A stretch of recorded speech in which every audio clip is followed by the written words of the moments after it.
Concordia's leadership, Concordia members, distinguished participants, all protocol observed.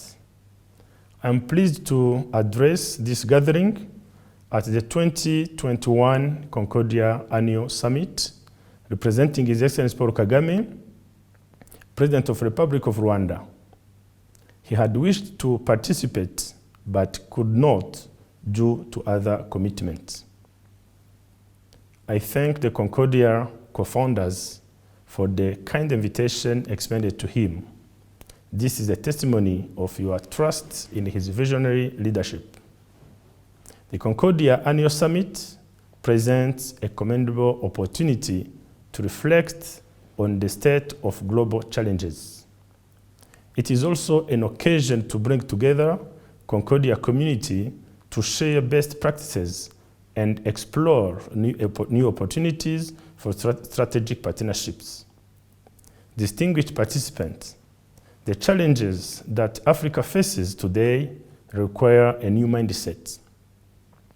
The pandemic has made clear Africa's need for more self-reliance in strategic sectors such as manufacturing and infrastructure. To kickstart this important conversation, I would like to share with you some lessons from the Rwandan experience in our journey toward more self-reliance in infrastructure and manufacturing. These key lessons revolve around three topics, namely leveraging private sector-led development with a conducive environment and reforms for long-term growth, promoting innovation and going digital, as well as supporting recovery through manufacturing and other targeted actions.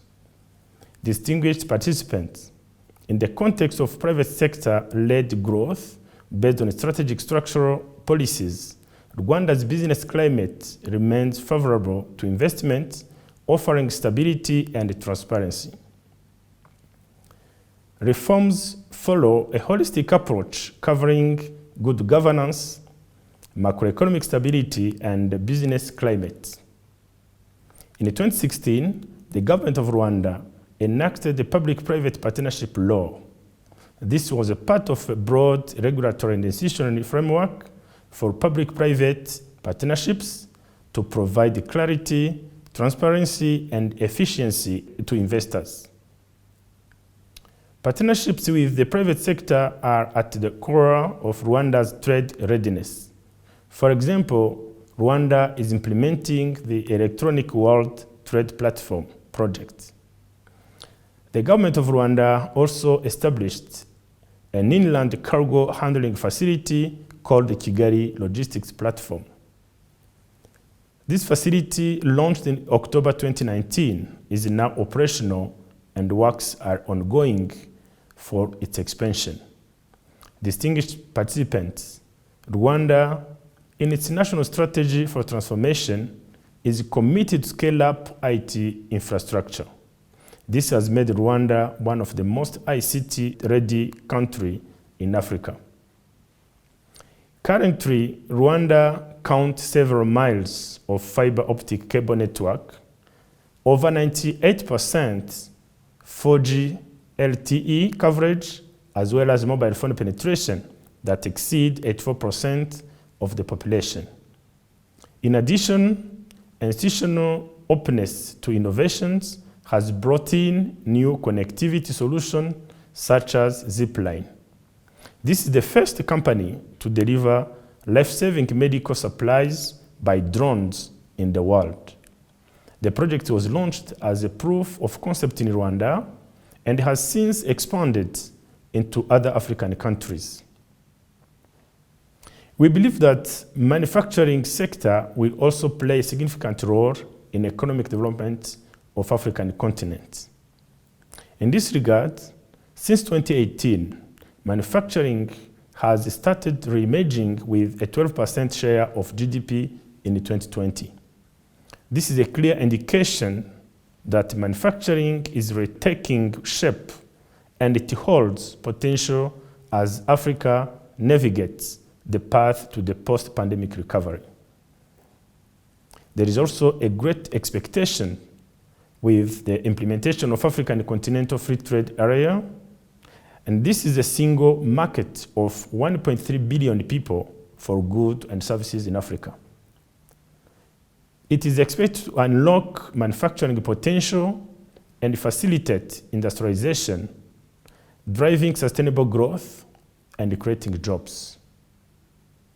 The challenges of accessing sufficient vaccine supplies came as a wake-up call for Africa to scale up production of crucial medical products such as vaccines. In this regard, Rwanda is one of the African countries planning to set up a plant for vaccine manufacturing. Distinguished participants, the government of Rwanda put in place an economic recovery fund which was established to support various businesses, starting with the most hit by the pandemic so that they can survive, resume production, and safeguard employment. The fund also aims at expanding domestic production of essential products beyond the pandemic. In a bid to speed up recovery and economic resilience, the government of Rwanda started the Manufacture and Build to Recover program in December 2020. This was also after realizing that more incentives were needed to lower production costs and thereby stimulate investment in the economy. This program offers taxes and import duty exemption to investors. It is expected to increase investment in real estate and manufacturing and therefore provide thousands of new decent jobs to our citizens. Today, we are glad that all those initiatives are delivering tangible results. Projections show that our economy is expected to grow by 5.1% in 2021. Distinguished participants, as I conclude, I would like to emphasize that now, more than ever, it is important to join forces to support private sector development and improve our African economic growth.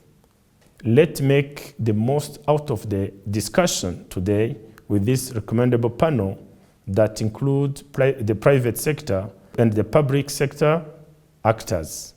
I'm confident that this will bring to the table innovative and partnership-driven solutions.